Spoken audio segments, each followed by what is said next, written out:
오늘 본문은 모세가 구스 여인을 취하였다라고 증거합니다. 이 말씀은 모세가 구스 여인을 첩으로 취했다는 것이 아니라 아내로 맞이했다는 말입니다. 이 말씀에는 두 가지 해석이 있는데요. 먼저 본래 모세 아내였던 십보라가 이 구스 여인과 동일 인물이다, 이런 해석이 있습니다. 사실 모세는 이미 십보라와 결혼했고 두 아들까지 두었지만 함께 애굽으로 가다가 아내와 두 아들은 다시 미디안으로 돌아갔습니다. 그래서 모세 혼자 애굽으로 가서 이스라엘 자손을 이끌고 이제 이 산 앞에 광야까지 인도했기 때문에 이스라엘 자손으로서는 본래 모세 아내 십보라를 본 적이 없죠. 그래서 이드로가 그 십보라와 손자 두 명을 데리고 모세에게 왔을 때에 그때 이스라엘 자손은 처음 십보라를 본 것입니다. 그렇기 때문에 이제 모세가 아내와 함께 귀가하게 되었다는 의미에서 이렇게 표현할 수 있다는 것이죠. 하지만 이 해석의 문제는 이 구스 여자라는 표현입니다. 십보라는 미디안 여자지 구스 여자가 아니잖아요. 이 해석상에 문제가 있습니다. 두 번째 해석은 말 그대로 이 구스 여자가 현재 애굽 남쪽에 있는 에디오피아 여자라는 것이죠. 이스라엘 자손이 출애굽할 때 많은 이방 잡족들이 함께 동행해 나왔습니다. 그때 이 구스 여자도 함께 왔다는 것이죠. 그리고 십보라가 죽은 이후에 이 구스 여자를 모세가 아내로 맞이했다는 것입니다.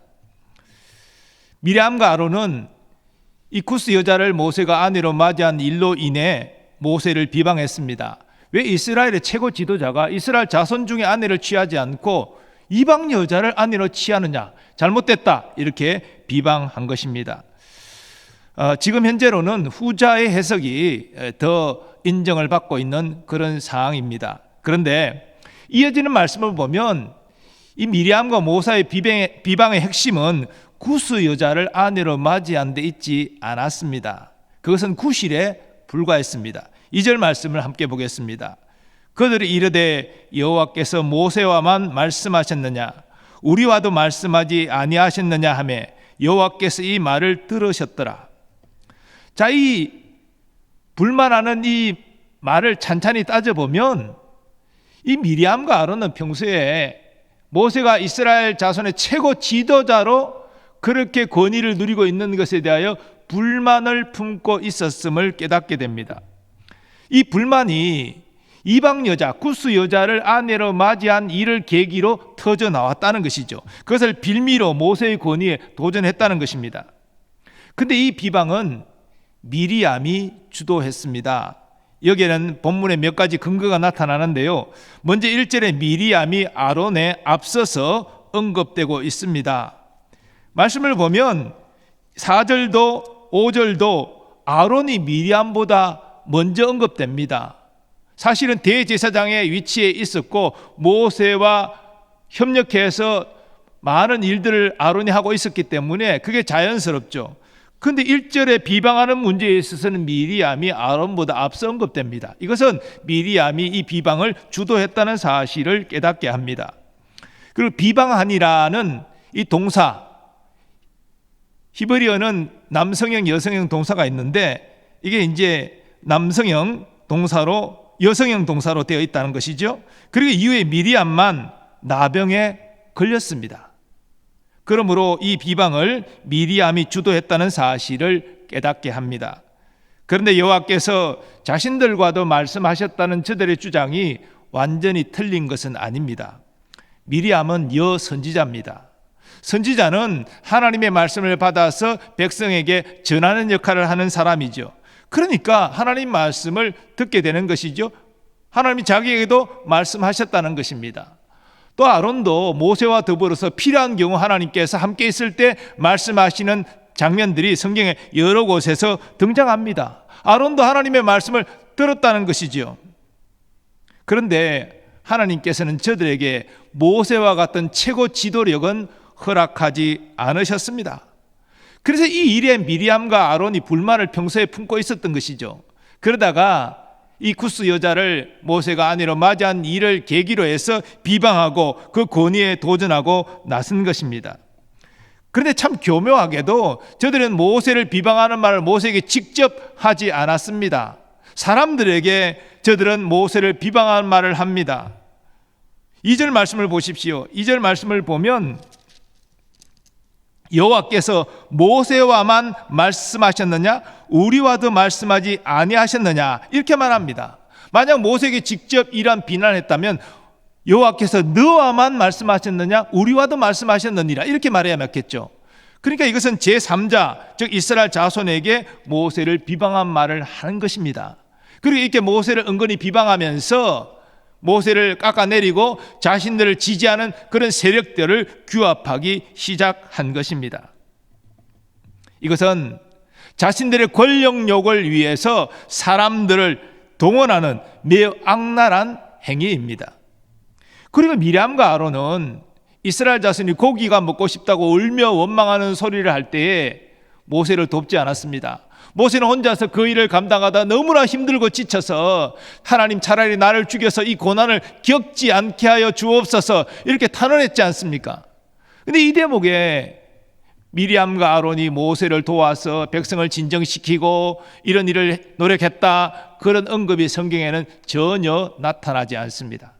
즉 모세가 공경에 처해 있을 때 저들은 모른 채 하다가 그 문제가 하나님의 은혜로 다 해결된 난 후에 이제 모세의 어떤 잘못, 즉 구스 여자를 아내로 취한 일을 가지고 왜 동족에서 아내를 취하지 않고 이방인 여자 중에서 아내를 취하느냐 이렇게 하면서 모세의 권위에 도전하고 모세를 비방하고 나선 것입니다.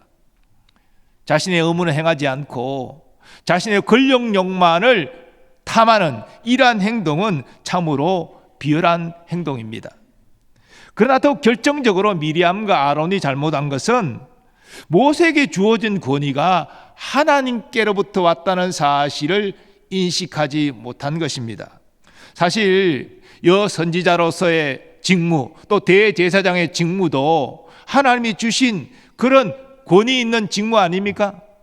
이것은 자신들이 똑똑하고 자신들이 잘해서 자신들이 정치한 것이 아닙니다. 하나님이 미리암을 여선지자로 세워주셨고 또 아론을 대제사장으로 세워주셨습니다. 그러한 권위도 대단한 것이지요. 그런데 미리암과 아론은 저들의 권위에 만족하지 아니하고 더 큰 권위, 모세의 권위를 탐하였던 것입니다. 이들의 이러한 욕심은 하나님의 뜻이 아니었습니다. 자기 욕심일 뿐이었습니다. 그리고 저들이 자신의 힘으로 또 자신을 지지하는 세력을 규합함으로 모세의 권위에 도전해서 더 큰 권위를 얻을 수 있다고 생각한 것도 저들의 잘못된 생각이었습니다.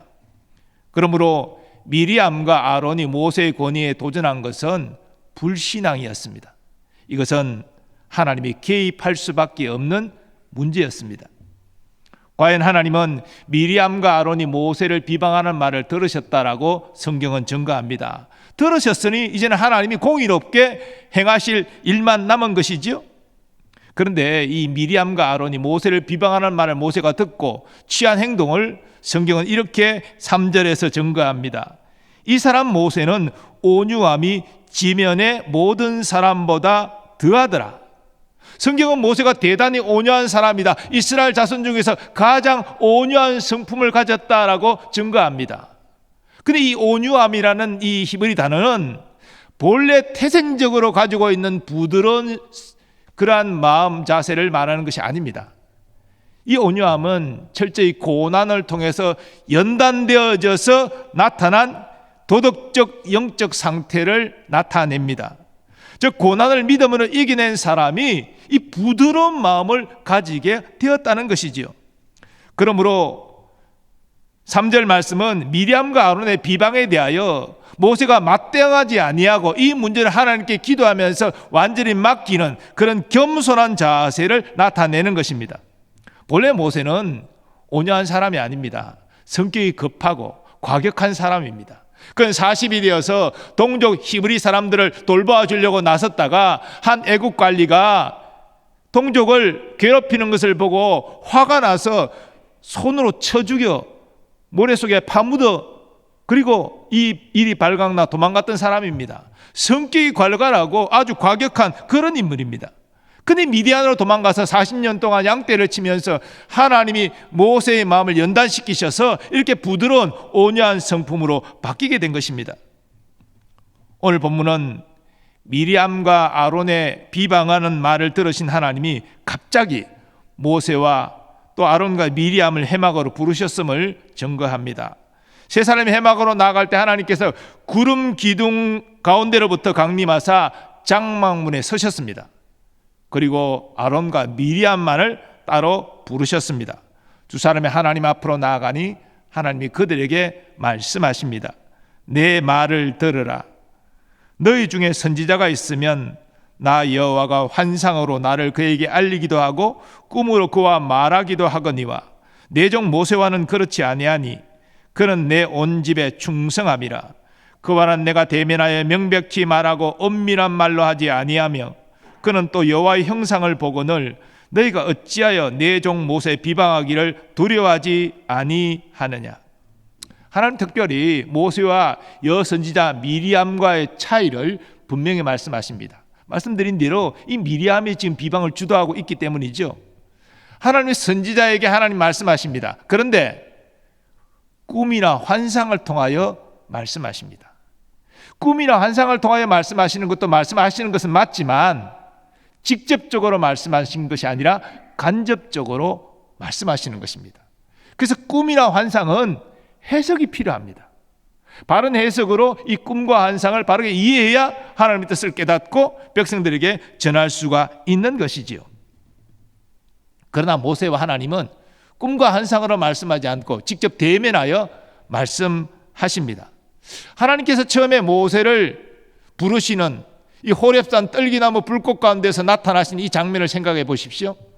하나님이 직접 말씀하셨습니다. 모세가 떨기나무 불꽃에 불이 붙었으나 타지 않는 모습을 보고 신기해서 가까이 다가올 때 가까이 다가오지 말라. 이것은 거룩한 곳이니 너희 신발을 벗어라. 그러면서 내가 애굽 사람들의 그 부르짖음을 듣고 그들을 구원하기 위해 너를 보내리라. 이렇게 직접 말씀하시잖아요.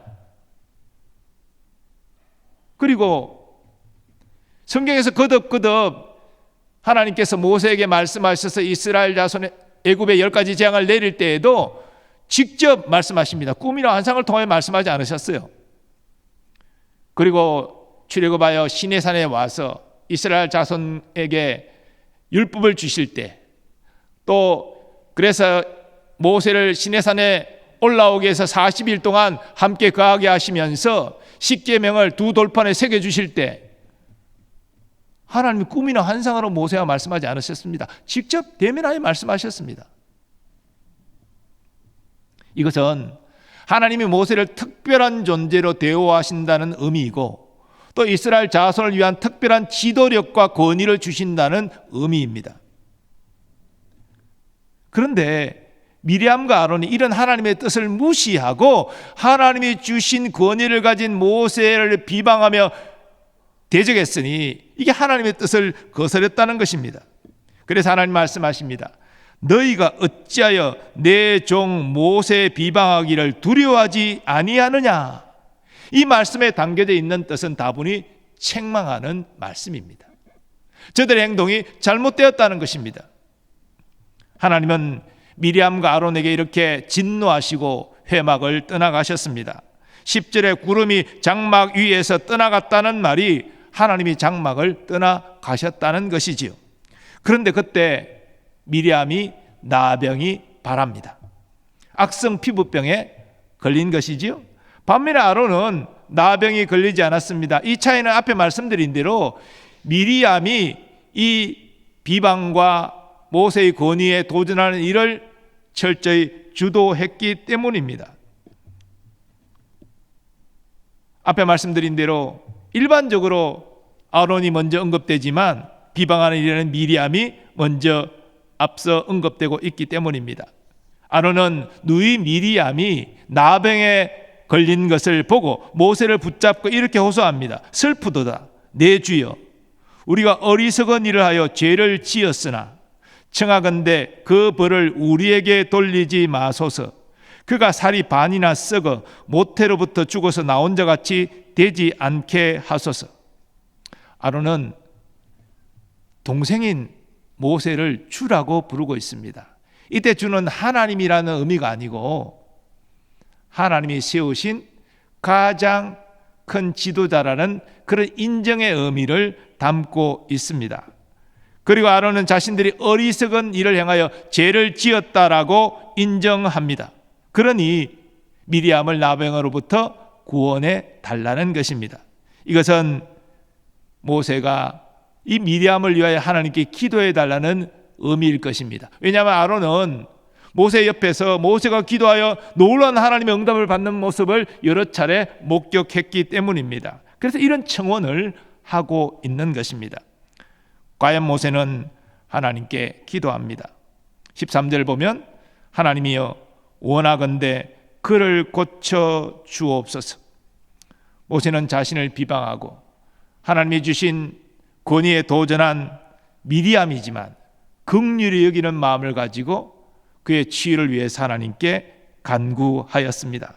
여기서 우리는 모세의 온유한 성품을 확인할 수 있습니다.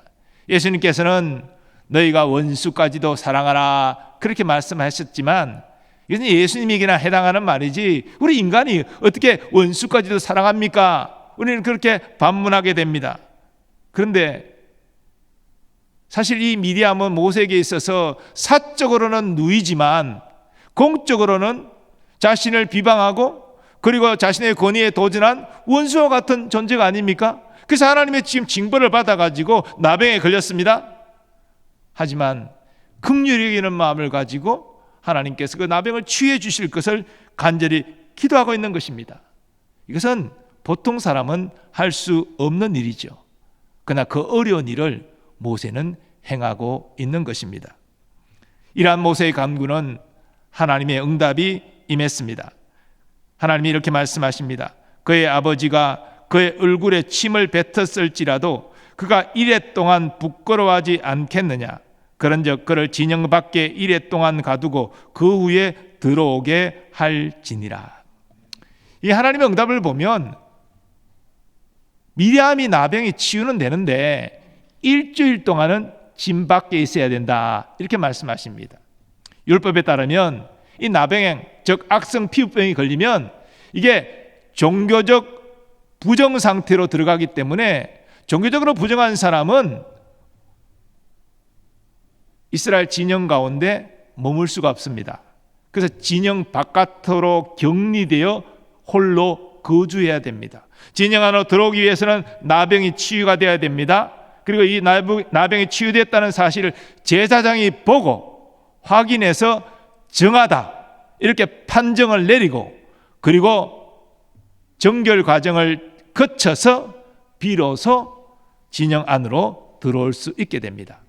하나님께서는 모세의 기도에 미리암의 나병을 고쳐주시겠지만 일주일 동안은 진영 바깥에 나병이 걸린 상태로 거주하도록 내버려 두셨습니다. 일주일이 지나서 나병이 낫게 하시고 그래서 제사장에 보이고 정결 의식 절차를 거쳐서 이제 이스라엘 진영 안으로 들어오게 하신 것입니다. 그래서 이스라엘 자손은 미리암이 진영 바깥에 일주일 동안 거주할 때까지 행진하지 않았습니다. 그곳에 진을 치고 그대로 머물렀습니다. 일주일이 지나고 미리암이 진영 안으로 들어왔을 때 비로소 하세롯을 출발하여 바란 광야에 이르렀다 이렇게 마지막 절이 기록하고 있습니다. 왜 하나님께서 모세의 간구에 응답하시면서도 미리암을 일주일 동안 나병에 걸린 상태로 진영 바깥에 홀로 거주하도록 내버려 두셨을까요? 하나님이 주신 모세의 권위에 도전한 그의 죄를 일주일 동안 근신하며 회개하는 자숙의 시간을 갖게 하셨을 것입니다. 그리고 온 이스라엘 자손에게 모세가 하나님이 주신 최고 권위를 가진 자임을 밝히시고 앞으로 이런 모세의 권위에 도전하지 않도록 그렇게 하나님이 경고하시고 교훈하시는 목적도 그 가운데 있었을 것입니다. 하나님이 이렇게 하나하나 일을 처리하는데도 그냥 하시는 것이 아니라 깊은 뜻을 가지시고 자기 백성에게 교훈을 주시면서 행하시는 것입니다. 그런데 시간이 지나고 난 다음 또 이런 모세의 권위에 도전하는 어리석은 일이 발생합니다. 바로 고라와 그를 따르는 일당들의 반역입니다. 민수기 16장에 저들의 반역이 증거되는데 그 모습이 이렇게 증거됩니다. 레위 정손 고핫의 손자 이스라의 아들 고라와 르벤 자손 엘리압의 아들 다단과 아비람과 벨렛의 아들 온이 당을 짓고 이스라엘 자손 총회에서 택함을 받은 자 곧 회중 가운데 있는 이름 있는 지휘관 250명과 함께 일어나서 모세를 거스르니라. 그들이 모여서 모세와 아론을 거슬러 그들에게 이르되 너희가 분수에 지나도다. 회중이 다 각각 거룩하고 여호와께서도 그들 중에 계시거늘 너희가 어찌하여 여호와의 총회 위에 스스로 높이느냐. 저들은 스스로 높이느냐 이렇게 비난하고 있습니다마는 아니 모세와 아론이 스스로 자신을 높인 것입니까? 하나님이 저들의 권위를 주시사 높이신 것이지요. 이스라엘을 다스리도록 하신 것이지요. 그런데 이때도 모세는 온유함으로 저들과 맞대응하지 않습니다. 그리고 하나님께 기도합니다. 그리고 하나님이 응답하신 말씀을 저들에게 이렇게 전합니다. 아침에 여호와께서 자기에게 속한 자가 누구인지 거룩한 자가 누구인지 보이시고 그 사람을 자기에게 가까이 나오게 하시되 곧 그가 택하신 자를 자기에게 가까이 나오게 하시리니 이렇게 하라. 너 고라와 내 모든 무리는 향로를 가져다가 내일 여호와 앞에서 그 향로에 불을 담고 그 위에 향을 두라. 그때 여호와께서 택하신 자는 거룩하게 되리라. 레위 자손들아 너희가 너무 분수에 지나치느니라. 모세는 고라 일당과 맞대응하지 아니하고 하나님께 기도하여 받은 말씀을 저들에게 그대로 전하였습니다. 하나님이 저들의 어리석은 또 악한 도전을 가장 공평하고 정의롭게 해결해 주실 것을 모세가 확신했기 때문입니다. 우리가 아는 대로 하나님이 고라 일당의 도전에 대하여 엄중하게 심판하심으로 모세의 권위를 다시 높여 주셨습니다. 사랑하는 교우 여러분, 오늘 말씀을 통하여 우리는 하나님이 세우신 권위와 관련하여 두 가지 중요한 교훈을 받게 됩니다. 먼저 주님은 하나님이 세우신 권위를 존중하고 순복하라 말씀하십니다. 사실 사적으로 모세는 아론과 미리암의 동생입니다. 그렇게 형과 누나죠. 하지만 공적으로 모세는 이스라엘 자손의 최고 지도자입니다. 아론도 미리암도 모세의 뜻에 순복해야 됩니다. 왜냐하면 모세의 말은 모세의 개인적인 사적인 말이 아니라 하나님이 주신 말씀을 대언하는 것이기 때문입니다. 모세의 권위는 사람들이 투표해서 세운 것이 아닙니다. 모세가 힘이 있어서 스스로 쟁취한 것도 아닙니다. 하나님께서 이스라엘 자손 가운데 모세를 그런 자리에 세우시고 그에게 그런 권위를 주신 것입니다. 그러므로 아론도 미리암도 온 이스라엘 자손도 모세의 말에 순복해야 마땅했습니다. 그것은 모세에게 권위를 주신 하나님을 존중하고 하나님께 순복하는 것과 같았습니다. 그런데 미리암은 이 모세의 권위가 마땅치 않았습니다. 아니 나도 여선지자인데 나도 하나님의 말씀을 받아서 백성에 전하는 위치에 있는데 왜 내가 모세의 말에 순종해야 되지? 나도 모세 못지않게 권위를 차지할 만한 능력과 경륜이 있는 사람이야. 미리암은 그렇게 생각하고 모세가 구스 여자를 아내로 취한 것을 계기로 모세를 비방하고 사람들을 규합하여 모세에 대항하려 마음먹었습니다.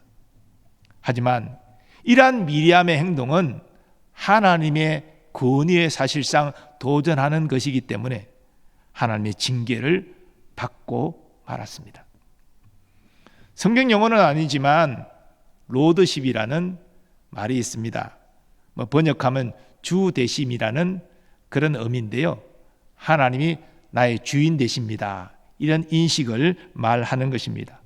하나님 내 인생의 주인입니다. 이 말은 하나님이 내 인생의 주관자이니 나는 하나님께 순종합니다. 이런 의미가 되겠죠. 자, 그런데 이 로드십이 하나님과 나와의 관계에만 적용되는 것이 아니라 하나님이 주신 권위에도 적용이 된다는 것입니다. 국가적으로 말하면 하나님이 국가의 권위를 주셨습니다. 그래서 우리는 국가에 충성해야 돼요. 국가의 세금을 바치는 것은 사실은 하나님의 뜻이고 예수님도 그 뜻에 순복하셨습니다. 하나님이 국가의 권위를 주신 이유가 뭡니까? 국가의 권위가 있어야 질서가 잡히고 그 질서 아래에서 하나님의 백성들이 자유롭게 신앙생활을 할 수 있기 때문입니다. 국가의 권위가 없으면 무질서 상태가 되면요, 우리 신앙생활도 제대로 하지 못해요. 그래서 하나님께서 이 제한적으로 악한 이 인간의 마음을 법이라는 제도라는 질서 아래 다스리고 그래서 자유롭게 평화롭게 살아갈 수 있도록 국가의 권위를 주신 거예요. 그래서 성경은 국가의 권위에 복종하라 그렇게 말하고 있습니다. 마찬가지로 교회에도 권위로 세워진 사람들이 있습니다. 대표적인 것이 목사고 장로고 또 우리 항전직분자 또 재직들이 되겠죠. 이런 각자의 하나님이 주신 권위가 있고 그 권위에 따라서 하나님은 교회를 섬기라. 그리고 그 권위를 하나님의 사람들이 존중하고 따르라. 그렇게 말씀하십니다. 그러므로 로드십이라는 말은 하나님을 나의 주인으로 모시고 순종하겠습니다 라는 의미가 근본적인 의미지만 하나님이 주신 권위 앞에 나는 그 권위를 존중하고 그 권위를 순복하겠습니다. 이것도 포함한다는 것입니다. 사랑하는 여러분, 교회에서 신앙생활하면서 하나님이 주신 권위를 가지고 있는 사람하고 불편한 관계에 있으면 신앙생활 행복하지 못합니다. 그 이유는 상하 계급이 교회에 있기 때문이 아니고 교회는 계급이 없어요. 목사와 성도와 다 동등한 관계예요. 단지 하나님이 교회의 어떤 일들을 감당하기 위하여 직무를, 더 중요한 직무를 주셨을 뿐입니다. 그것을 존중하고 또 그 질서에 따라서 순복하는 것, 그것이 하나님의 뜻입니다. 그 뜻을 저버리고 불편한 관계에 있으면 하나님의 복을 받기 어려운 것이죠. 우리는 많이 말합니다. 나는 예수님께는 순종하는데 나는 저 목사한테는 순종 못해. 이런 말은요, 맞지 않는 말이에요. 물론 교회에서 권위를 받은 사람은 두렵고 떨림이 있어야 됩니다. 왜냐하면 하나님이 그 권위를 주셨기 때문에 그 권위를 바르게 사용하지 않고 사적인 이득을 얻기 위해 사용할 때 하나님의 준엄한 심판이 있다는 사실을 깨닫고 두렵고 떨어야 되는 거예요. 사실은 이전에 목사님들이 목사 안수를 받을 때는 이런 두려움이 있었어요. 그래서 목사 안수를 받기 전에 때는 금식도 하고 정말 목사 안수를 받을 때 두렵고 떨면서 내가 이 귀한 직임을 잘 감당할 수 있도록 은혜를 달라고 그렇게 엎드려 울면서 기도하기도 했습니다. 지금도 가끔 보면 우리 장로님들 안수 받을 때 그렇게 두렵고 떨림으로 울면서 감격하면서 이렇게 안수 받는 분도 있어요. 그러나 많은 경우 요즘에는 그런 어떤 두렵고 떨림이 없어요. 그저 개인적인 영광을 얻는다. 하나님이 권위를 주실 때는요, 개인적인 영광을 주시는 부분도 있지만 막중한 책임감을 주시는 부분이 크다는 사실을 우리 교회 권위자들은 인정을 해야 됩니다. 두렵고 떨림이 있어야 된다는 것이죠. 그래서 교회 권위를 받은 사람들은 두렵고 떨림으로 주의 몸된 교회를 섬기고 또 성도들은 이 권위를 받은 자들을 존중하고 따르고 이렇게 될 때 교회는 하나님의 뜻대로 움직이는 것이고 하나님께 영광을 나타낼 수 있다는 것입니다. 이러한 원리를 깨닫고 권위를 존중하고 순복하고 권위를 가진 사람들은 두렵고 떨림으로 귀한 직임을 감당하실 수 있기를 바랍니다. 두 번째로 주님은 하나님이 주신 권위에 도전한 자가 있을 때 온유함으로 대하고 모든 문제를 하나님께 맡기라 말씀하십니다. 오늘 모세는 이스라엘 자손의 최고 지도자입니다. 오늘날로 말하면 우리나라 대통령이에요. 막강한 권세가 있죠. 하지만 자신의 권위에 도전하는 미리암과 아론을 맞대응하지 않았습니다.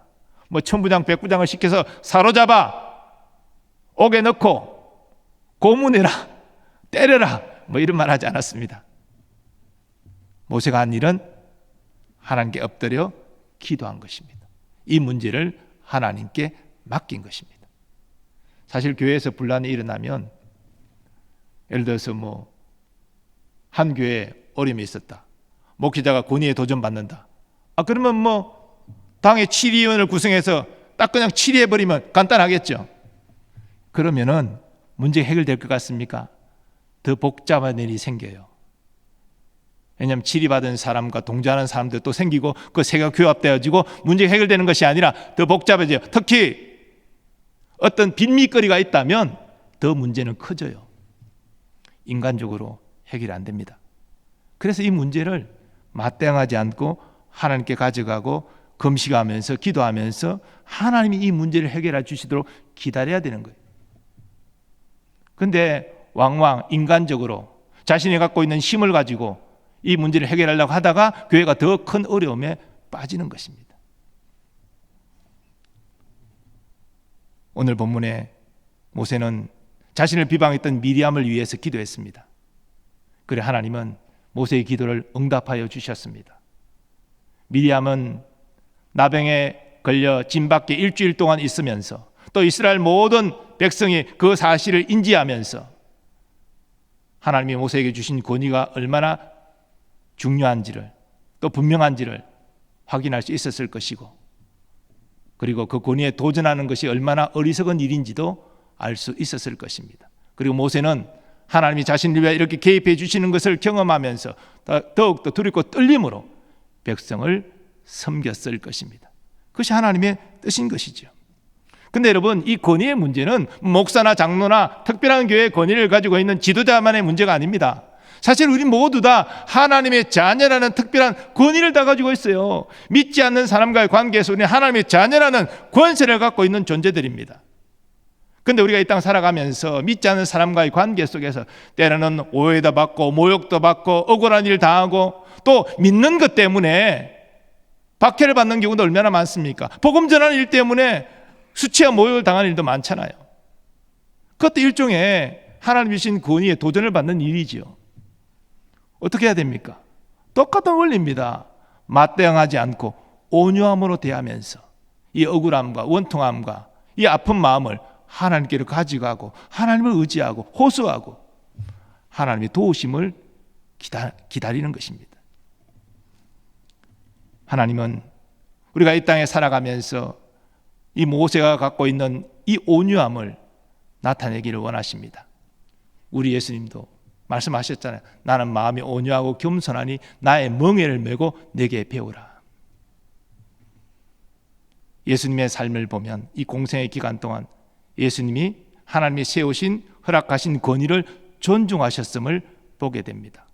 로마의 권위도 인정하셔서 세금을 바치셨고, 또 대제사장의 권위도 인정해서 내가 대제사장인지 몰라서 내가 이렇게 행동했노라, 이런 말씀까지 하시는 것을 보게 됩니다. 대제사장이 불법을 행할 때 받아들이시지 않았지만 대제사장에 부여진 하나님의 권위만큼은 예수님도 인정하셨다는 것입니다. 사랑하는 여러분, 사람은 완전하지 않습니다. 다 부족함이 있습니다. 그러나 그에게 주어져 있는 권위, 하나님이 주신 권위는 우리가 존중하고 인정해야 됩니다. 우리 모든 성도들도 마찬가지입니다. 우리 성도들 완전하지 않지 않습니까? 그래서 허물이 다 있고 문제가 다 있어요. 그렇지만 하나님이 하나님의 자녀로 세우신 권위가 각자에게 있는 것입니다. 그래서 예수님은 상대방의 눈 속에 있는 티를 빼려고 하지 말고 내 눈 속에 있는 들보를 빼라, 그렇게 말씀하셨잖아요. 우리가 상대방이 나를 비난하고 나를 힘들게 할 때 맞대응하고 비난하지 않을 수 있는 이유는 내 자신 안에도 허물이 있음을 알기 때문이죠. 상대방의 이 티는 누가 빼주시고 누가 고쳐주십니까? 내가 아니라 주님이 고쳐주시는 거예요. 그렇기 때문에 우리가 이런 관계 속에서 어려움이 있을 때 상대방을 비난하고 상대방 허물을 지적하기 이전에 내 자신의 허물과 부족함을 먼저 볼 수 있고, 그래서 내 자신을 먼저 변화시키는 일을 하게 되면 그런 모든 과정 가운데 하나님이 상대방도 변화시켜 주시는 은혜를 베풀어 주실 줄 믿습니다. 우리 교회가 권위자를 인정하고 또 성도가 가지고 있는 권위를 성하간 서로 존중함으로 하나님이 기뻐하시는 그런 아름다운 교회 세워나갈 수 있기를 주님의 이름으로 축원합니다.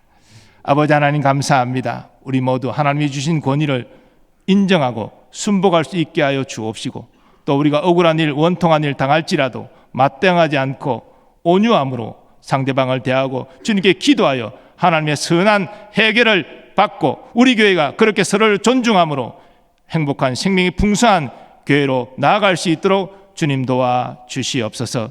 예수님의 존귀하신 이름으로 기원하옵나이다. 아멘.